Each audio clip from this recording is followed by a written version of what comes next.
It should be noted that Yu Tangchun had once made an oath with young Master Wang. How could she be willing to lose her virtue to Shen Hong this time? She planned in her heart all the way, if I go to this loathsome man's home, I will tell his wife all the details and plead with her to stand up for me, so as to preserve my integrity.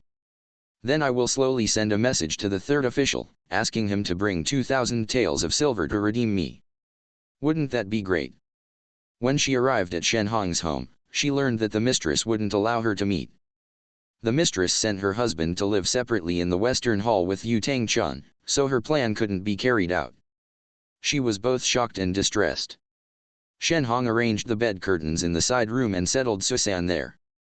Then he went to accompany Pai Shi and had dinner with her. Pai Shi urged and drove him away several times. Shen Hong said, "When I go to the western hall, I'm afraid the mistress will be angry." Pai Shi said, "I'm angry when you're here, I won't be angry when you're out of my sight." Shen Hong gave a casual bow and said, "I'm sorry." He left the room and went straight to the western hall. It turned out that while Shen Hong was away, Yu Ji took out his bedding and threw it in the hall, then closed the door of her room and went to sleep by herself. No matter how Shen Hong knocked on the door, she refused to open it. Just then, Pai Shi sent Xiao and Ming to the western hall to see if her husband had gone to bed. Shen Hong had an affair with Xiao and Ming in the past. At that time, he pulled him onto the bed and they had a hasty intimate encounter, which could be regarded as a brief moment of pleasure. After that, Xiao and Ming left. Shen Hong was tired and fell asleep until dawn. That night, Pai Shi waited for Zhao Ang but he didn't come. After Xiao and Ming came back and her husband had gone to sleep, she tossed and turned and didn't close her eyes all night. She got up early in the morning, made a roll of noodles, cooked them and divided them into 2 bowls. Pai Shi quietly sprinkled arsenic on the noodles and then poured spicy sauce on them. She asked Xiao and Ming to take them to the western hall and said, "Take these spicy noodles to your father to eat." Xiao and Ming took the noodles to the western hall and called out, "Father, the mistress is thinking of you and sent you spicy noodles to eat." When Shen Hong saw the 2 bowls, he said, "My son, take 1 bowl to your second mother to eat." Xiao and Ming then went to knock on the door. Yu Ji asked in bed, "What's the matter?" Xiao and Ming said, "Please get up, second mother, and have some noodles." Yu Ji said, "I don't want to eat." Shen Hong said, "I think your second mother still wants to sleep. Don't disturb her." Shen Hong ate both bowls of noodles. Soon after, Xiao and Ming took the bowls away. All of a sudden, Shen Hong had a stomachache and cried out, "It's bad. I'm going to die. I'm going to die." Yu Ji still thought he was faking it. But as she heard his voice gradually changing, she opened the door and came out to take a look. She saw that Shen Hong was bleeding from all his orifices and had died. Not knowing what had happened at all, she shouted in a panic, "Help!" Just then, she heard the sound of footsteps. Pai Shi had already arrived. Before Yu Ji could speak, Pai Shi changed her face and deliberately asked, "He was a perfectly fine person. How could he die all of a sudden? You must be this little slut who killed him so that you can marry someone else." Yu Ji said, "That girl brought the noodles and asked me to eat them. I didn't want to eat and I didn't even open the door.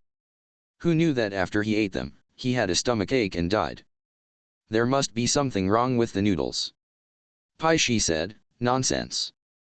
If there was something wrong with the noodles, you must be the little slut who did it. Otherwise, how could you have known in advance that the noodles couldn't be eaten and refused to eat them? You said you didn't open the door at all. Then why are you outside the door? As for the reason for this murder, if it's not you, who else could it be?" After saying that, she pretended to cry, "My dear husband who supported the family." All the servants and maids in the house were in a mess. Pai Shi then tied a 3-foot white cloth around her head and dragged Yu Ji to the county magistrate to cry out for justice. Just as Magistrate Wang was holding court, he summoned them in and asked about the reason. Pai Shi said, "I'm Pai Shi, a common woman. My husband is called Shen Hong. He was a merchant in Beijing and spent 1,000 taels of silver to buy this courtesan, Yu Tangchun, as his concubine. This courtesan thought her husband was ugly. When they were eating spicy noodles, she secretly put poison in them. My husband ate them and died immediately. I hope your honor will sentence her to death to pay for his life. After Magistrate Wang heard this, he asked, Yu Tangchun, what do you have to say? Yu Ji said, Your honor, I'm originally from Datong Prefecture in North's Hilly. Because of the severe drought in those years, my father sold me to the Su family in the brothel. 3 years later, Shen Hong saw me and married me home. Pai Shi was jealous and secretly put poison in the noodles, which poisoned my husband to death. Instead, she relies on her shrewishness and wrongly accuses me. After the magistrate listened to Yu Ji's words for a while, he said, Pai Shi, I think you saw your husband abandon the old for the new, and you held a grudge in your heart. It's possible that you poisoned your own husband. This makes sense. Pai Shi said, Your honor, my husband and I have been husband and wife since we were young. How could I bear to do such a heartless thing? This Su family is originally a bad woman. She has someone else in her heart. Clearly, she poisoned my husband to death so that she could remarry. I hope your honor, the just judge, will see the truth. The magistrate then called Sushi, come here. I think you're originally from a brothel. You like those handsome and charming men. I think you saw your husband was ugly and didn't meet your expectations, so it's true that you poisoned him to death. He called the bailiffs, put Sushi in the torture device and torture her. Yu Ji said, Your honor. Although I was in the brothel, after following Shen Hong, he didn't treat me badly at all. How could I do such a cruel thing? If I really had malicious intentions, why didn't I murder him on the way? Since I've arrived at his home, how could he allow me to do anything? Pai Shi drove her husband out of the room last night and didn't allow him to enter. The noodles this morning were made by Pai Shi. I have nothing to do with it. Seeing that both of them had reasonable arguments, Magistrate Wang asked the bailiffs to temporarily lock them up in prison and said, I'll send someone to investigate the truth and then hold a retrial. The two of them entered the South prison and that's that. It should be noted that Pai Shi secretly sent someone to tell Zhao Ang to come quickly and make arrangements. Zhao Ang took Shen family's silver and gave 100 taels to the clerk in the criminal department, 80 taels to the scribe, 50 taels to the chief secretary, 50 taels to the doorkeeper, 60 taels to the 2 groups of bailiffs, and 20 taels to each jailer. He bribed everyone from top to bottom. He sealed 1,000 taels of silver, put it in a jar, and sent it to Magistrate Wang as a gift with wine. Magistrate Wang accepted it. The next morning, when the magistrate held court, he ordered the bailiffs to bring Pai Shi and the others out. It didn't take long for them to arrive and they knelt down in court. The magistrate said, I had a dream last night. Shen Hong said in my dream, I was poisoned to death by Sushi and it has nothing to do with Pai Shi. Just as Yu Tangchun was about to defend herself, the magistrate became furious and said, people are stubborn. They won't confess without being beaten. Bailiffs, beat her hard. Ask her if she will confess. If she doesn't confess, beat her to death alive. Yu Ji couldn't bear the torture and said, I'm willing to confess. The magistrate said, remove the torture device. The bailiff handed a pen to Yu Ji for her to sign the confession. The magistrate said, release Pai Shi on bail. Keep Yu Tangchun in prison. The bailiffs put handcuffs and fetters on Yu Ji and took her to the South prison. The jailers and the prison heads had all received silver from young Master Zhao. They humiliated Yu Ji in every way. They were just waiting for the approval from the superior department, and then they would submit the indictment and end her life. Just as the saying goes, they arranged a plan to capture the tiger and the dragon, and sent to their doom the sad and weeping beauty. Fortunately, there was a clerk in the criminal department named Luz Hiran. He was an honest and selfless man. He had long known that Pai Shi had an affair with Zhao Ang, which was arranged by Granny Wang. A few days ago, he happened to see Granny Wang redeeming arsenic in the herbal medicine store and saying, I want to poison the mice. Luz Hiran was already a bit suspicious. Now that a human life had been lost and young Master Zhao was using the Shen family's money that he didn't care about to bribe the yamen, and had framed Sushi for a capital crime, where was the justice of heaven? He hesitated for a while and thought, I'll go to the prison to have a look. The jailer was just forcing Yu Ji to pay for the lamp oil money. Luz Hiran drove the others away, comforted Yu Ji with gentle words, and asked her about her unjust situation. Yu shed tears and told him her background. Seeing that there was no one around, Lu's Hiran then told her in detail about the affair between young Master Zhao and Pai Shi and the whole process of Granny Wang redeeming the medicine. He instructed, just be patient and endure your hardships. When there's an opportunity later, I'll guide you to appeal for justice. I'll provide you with food every day. Yu thanked him repeatedly. The jailer didn't dare to say anything when he saw that Lu's Hiran was taking charge. Let's leave this aside for now. After young master arrived in Zhengding Prefecture to take up his official post, he promoted benefits and eliminated harms. The officials were afraid of him and the people were pleased with him. However, he missed Yu Tangchun all the time. One day, while he was feeling troubled, a servant came to report that the old mistress had sent a new mistress to his home. When the young master heard this, he received his family and saw the new woman. Although he didn't say anything, he thought to himself, she's quite good looking, but how can she compare to Yu Tangchun's charm? They held a wedding banquet and drank the nuptial cup.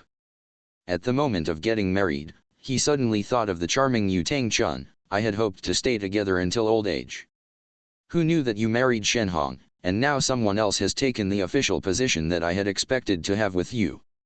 Although he accompanied Mrs. Lu, he still thought of Yu in his heart. Therefore, he was unhappy and caught typhoid fever that night. He also remembered the vow he made when he parted with Yu, that neither of them would marry or be married. He was filled with doubts. Every time he closed his eyes, he seemed to see Yu beside him. Mrs. Lu sent people to pray everywhere. The prefectural and county officials all came to inquire about his health. They invited famous doctors to feel his pulse and treat him. It was only after more than a month that he recovered. The young master served in his post for more than a year and his reputation as an official became widely known.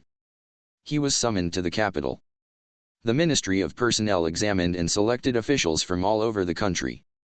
After the young master was called to register in the ministry, he returned to his residence, burned incense, and prayed to heaven and earth, hoping that he would be appointed to an official position in Shangzi so that he could inquire about Yu Tangchun's news. Soon, a man on horseback came to report, His Highness has appointed you as the inspector of Shangzi. When the young master heard this, he put his hands on his forehead and said, this fulfills my lifelong wish. The next day, he received the imperial edict and seal, bid farewell to the emperor, mounted his horse that very night, and went to take up his post in the provincial capital of Shangzi. Immediately, he issued official notices and first went on an inspection tour to Pingyang Prefecture. When the young master arrived in Pingyang Prefecture, he took his seat in the inspection yamen and examined the official documents. When he saw that Yu Tangchun, surnamed Su, had been sentenced to a severe punishment, he was alarmed in his heart. There must be something fishy about this. He immediately called the clerk over and said, select someone capable to follow me on a private investigation. All of you here must not leak any news. The young master then changed into a plain turban and green clothes. Accompanied by the clerk, he secretly left the inspection yamen. He hired 2 mules and set off on the road to Hongtong County. The young mule driver casually asked on the way, what important business do you 2 gentlemen have in Hongtong County? The young master said, I'm going to Hongtong County to take a concubine. I wonder who is good at matchmaking. The young man said, you're talking about taking a concubine. In our county, there was a wealthy man who lost his life because he took a concubine. The young master asked, how did he lose his life? The young man said, this wealthy man was called Shen Hong, and the woman was Yu Tangchun. He married her from Beijing. His first wife, Pai Shi, had an affair with Zhao Ang, a neighbor. Afraid that the man would find out when he came back, she poisoned Shen Hong to death with a dose of poison. Pai Shi and Zhao Ang then sent Yu Tangchun to the local county government. They bribed the government yamen with silver, forced Yu Tangchun to confess under torture, sentenced her to death, and put her in prison. If it hadn't been for an official clerk, she would have died long ago. The young master asked again, has Yu Tangchun died in prison now? The young man said, no, she hasn't. The young master said, I want to take a concubine. Who do you think I can ask to be the matchmaker? The young man said, I'll take you to Granny Wang's place. She's very good at matchmaking. The young master said, how do you know she's good at matchmaking? The young man said, Zhao Ang and Pai Shi were both brought together by her. The young master said, let's go to her house then. The young man led them directly to Granny Wang's house and called out, Grandma, I've brought a gentleman to your house. This gentleman wants to take a concubine. You can act as the matchmaker for him. Granny Wang said, thank you. I'll thank you with money when I earn it. The young man left. At night, the young master chatted with Granny Wang and found that she was quick-witted and talkative, clearly an experienced matchmaker. At dawn, he went to take a look at the front and back doors of young Master Zhao's residence. It was closely connected to Shen Hong's house, so it was obvious that it was convenient for them to carry out their deeds. He came back, had breakfast, paid Granny Wang for the accommodation, and said, I didn't bring the betrothal gifts. I'll come back and discuss it again after I go to the provincial capital. The young master went out, hired a mule, and rushed back to the provincial capital overnight. He entered the inspection yamen in the evening, and let's leave that aside for now. The next morning, he urgently issued official notices and went to Hongtong County for an inspection. After all the officials had paid their respects, he ordered that the cases be reviewed immediately. Magistrate Wang returned to the county and told the clerks in the criminal department to prepare the case documents and review records overnight. They were to be ready for submission the next day, and let's leave that aside for now. Luz Hiran and Yuji had written a petition of injustice and secretly carried it with them. The next morning, Magistrate Wang sat at the gate of the prison and called out the prisoners who were to be transferred. Yuji, wearing and with tears streaming down her face, followed the escort to the gate of the inspection yamen and waited for the door to open. After the patrol officer reported the situation, the notice for the trial was issued. The young master first summoned Yu Tangchun and her group. Yu Tangchun claimed that she was wronged and took out the petition from her bosom and presented it. The young master looked up and saw Yu Tangchun in such a state. His heart ached with pity. He told the clerk in charge to take the petition. After reading it once, the young master asked, You married Shen Hong when you were young. How many years did you still receive guests? Yu Tangchun said, Your Honor. When I was young, I received a young master. He was the third son of the Minister of Rites in Nanjing, Master Wang. The young master was afraid that she would reveal something embarrassing and shouted, Stop. I'm only asking you about the case of murdering someone.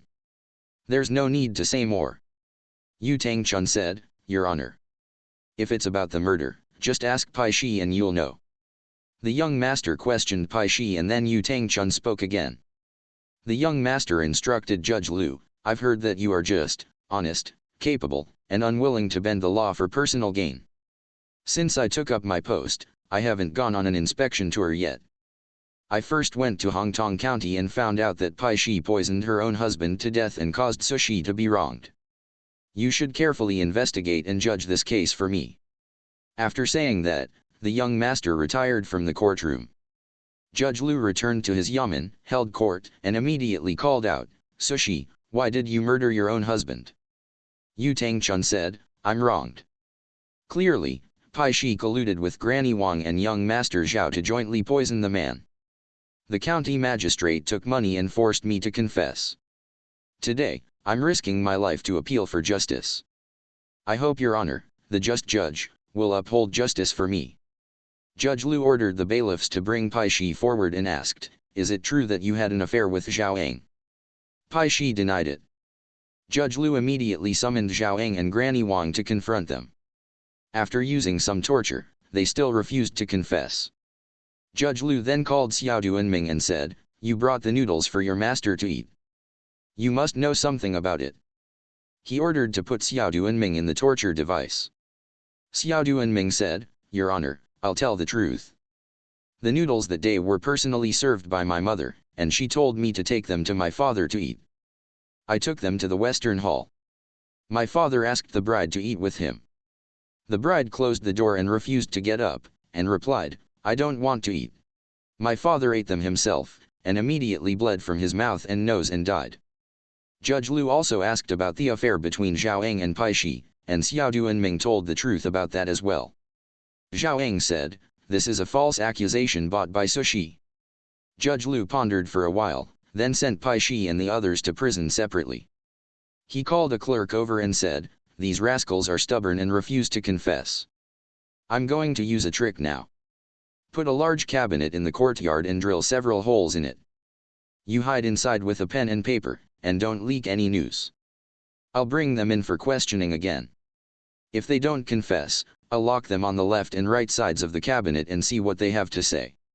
You write it down carefully for me." After Judge Liu gave the instructions, the clerk immediately prepared a large cabinet, placed it in the courtyard, and hid inside. Judge Liu then ordered the bailiffs to bring Pai Shi and the others for and asked again, "Will you confess or not?" Zhao Ang, Pai Shi, and Granny Wang all pleaded pitifully in unison, saying, "Even if you beat us to death, we won't confess." Judge Liu was furious and ordered, "All of you go and have your meals. Give these rascals a good interrogation. Put them in the courtyard and lock the 4 of them, including Xiaodu and Ming, in 4 different places. Don't let them whisper to each other." The bailiffs locked the 4 of them at the 4 corners of the cabinet. Everyone else left. Pai Shi raised her head and saw that there was no one around. She then cursed, "Xiaodu and Ming. You little wretch. Why are you talking nonsense? If you talk nonsense again today, I'll beat you to death when we get home." Xiaodu and Ming said, "If it wasn't for the pain of the torture, I wouldn't have said it either." Granny Wang then said, "Sister Pai, I can't bear this torture either. When Judge Liu comes out, let's just tell the truth." Zhao Ang said, "Dear Granny, I've never let you down. If we manage to get out of this lawsuit, I'll treat you with all my filial piety and regard you as my own mother." Granny Wang said, "I won't be fooled by you again. You asked me to bring you 2 together and promised to regard me as your mother. You promised me 2 shi of wheat, but you still owe me 8 sheng. You promised me 1 shi of rice, but it was all full of chaff. You promised me 2 sets of clothes, but you only gave me a blue cloth skirt. You promised me a good house, but I haven't been able to live in it. What you've done is heartless. You make me endure the torture and suffering for you." Pai Shi said, "Old Granny, if we get out of this, I won't forget your kindness. If we hold out and don't confess today, everything will be fine." The clerk in the cabinet wrote down all the words they said on paper. Judge Liu held court again and first ordered to open the cabinet. The clerk ran out, and everyone was so scared that they went limp. Judge Liu read the statements recorded by the clerk. When he was about to interrogate them further, the 3 of them confessed without being beaten. Zhao Ang wrote down the whole story clearly from the beginning. After they all signed the confessions, they were submitted to the official desk. Judge Liu read it once and asked Sushi, "Were you a prostitute from a young age, or were you from a decent family?" Sushi told in detail how Suhui had bought a decent person and sold them into prostitution. She first met young Master Wang, the son of Minister Wang, who spent 30,000 taels of silver on her. Later, she was driven out by the madam, Yi Qinjin, and was sold to Shen Hong as a concubine. Along the way, she hadn't slept with Shen Hong. Judge Liu knew that young Master Wang was the inspector of the yamen. He picked up the pen and passed the sentence. Pai Shi shall be executed by slow slicing. Zhao Ang's crime of beheading is not to be taken lightly. Granny Wang, who redeemed the poison and was involved in the plot, shall be flogged. Xiaodu and Ming shall be given a warning by flogging. Magistrate Wang, who took bribes, shall be removed from his post, and the embezzled money shall be recovered without leniency from the yamen.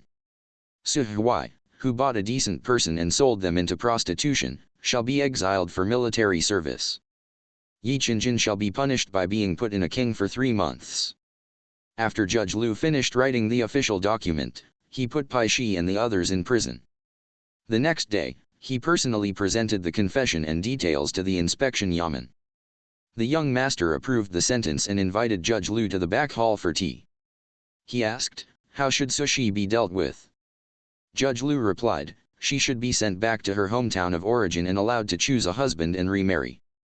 The young master dismissed his attendants and confided his heartfelt feelings to Judge Liu, recounting in detail the vow he made when he was young. "Today, I trouble you, Your Honor, to secretly send someone to take her to Master Wang, the silversmith in Beijing, and let her stay there temporarily. I would be extremely grateful." Judge Liu accepted the order and carried it out, needless to say.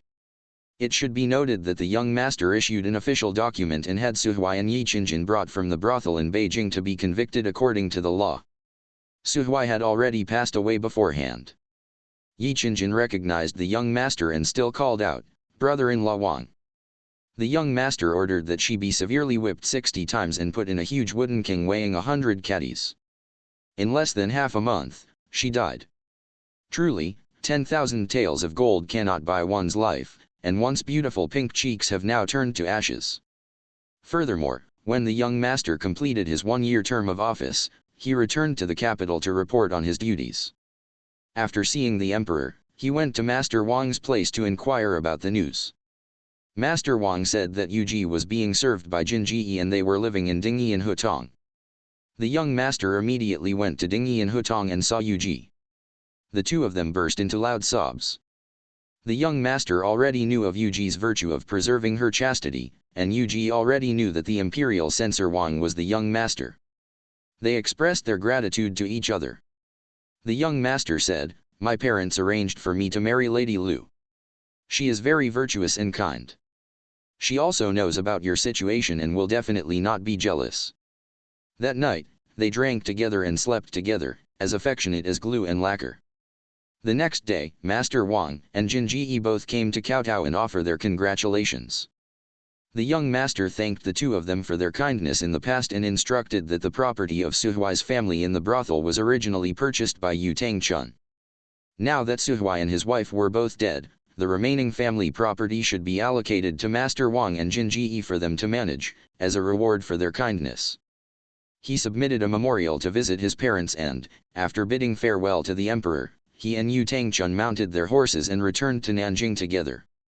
When they arrived at the door of their home, the gatekeeper quickly reported to the master, "The young master has arrived." The master was very pleased to hear this. The young master entered the hall, arranged an incense table, and thanked heaven and earth. Then he bowed to his parents, elder brother, and sister-in-law. He also met his 2 brothers-in-law and sisters. After that, he introduced Yu Tangchun and completed the formalities of greeting. Yu Tangchun entered the room and saw Lady Lu. She said, "Madam, please take a seat and accept my bow." Lady Lu said, "Sister, why do you say such things? You came first, and I came later." Yu Tangchun said, "Sister, you are the daughter of a renowned official family, while I am from a brothel and of lowly birth." The young master was overjoyed. On that day, the order of the wife and concubine was established, and they addressed each other as sisters. The whole family was harmonious. The young master also called Wang Ding and said, "You repeatedly admonished me in a proper way when I was in Beijing before. That was the right thing to do. Now I will tell the master that you will be the chief steward." He rewarded Wang Ding with 100 taels of gold. Later, Wang Jinglong was promoted to the position of chief imperial censor. Both his wife and concubine had sons, and to this day, his descendants are numerous and prosperous. There is a poem that says, "Zheng's Yuan he is already famous." And the story of the third official frequenting the brothel is something new. How many romantic young men are there? But how many can achieve high status for the husband and glory for the wife?